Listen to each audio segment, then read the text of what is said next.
نحمدہ ونصلی علی رسولہ الکریم فاعوذ باللہ من الشیطان الرجیم بسم اللہ الرحمن الرحیم۔ رسول گرامی مرتبت فرماتے ہیں ما من مسلم یبتلا فی جسدہ الا قال اللہ عز وجل لملائکتہ اکتبوا لعبدی افضل ما کان یعمل فی صحتہ۔ رسول خدا صلی اللہ علیہ وآلہ وسلم فرماتے ہیں کہ کوئی بھی مسلمان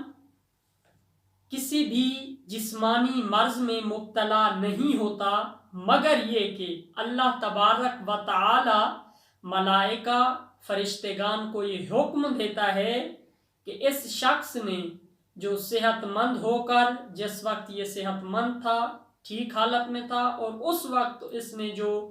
عبادت کی تھی، اس نے جو اچھے کام کیے تھے، اس کے نامہ اعمال میں لکھ دیے جائیں۔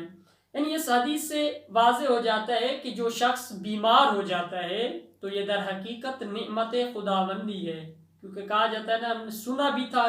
اب وہ سننا جو تھا وہ ایک حدیث تھی جو آپ کے سامنے بیان کی ہے، بہار الانوار ہے، جلد نمبر 81 صفحہ نمبر 183 پر یہ حدیث ہے کہ رسول خدا نے فرمایا کہ جب شخص بیمار ہو جاتا ہے تو اللہ تبارک و تعالی ملائکہ کو حکم دیتا ہے، ملائکہ اکتبو، کہ اس کے نامہ اعمال میں لکھ دو کون سے اعمال جس شخص نے جب یہ ٹھیک تھا، تندرستی کی حالت میں تھا، اس وقت جو اس نے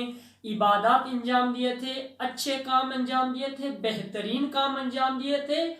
وہ نامہ اعمال میں کام اور بہترین عبادات اس کے نامہ اعمال میں لکھ دو، اس لیے کہ یہ شخص جو ہے ابھی یہ عبادت کے زیادہ نہیں کر سکتا، بہترین کام انجام نہیں دے سکتا، لہٰذا وہ جو تندرستی کی حالت میں اس نے انجام دیے تھے وہ اب اس کے نامہ اعمال میں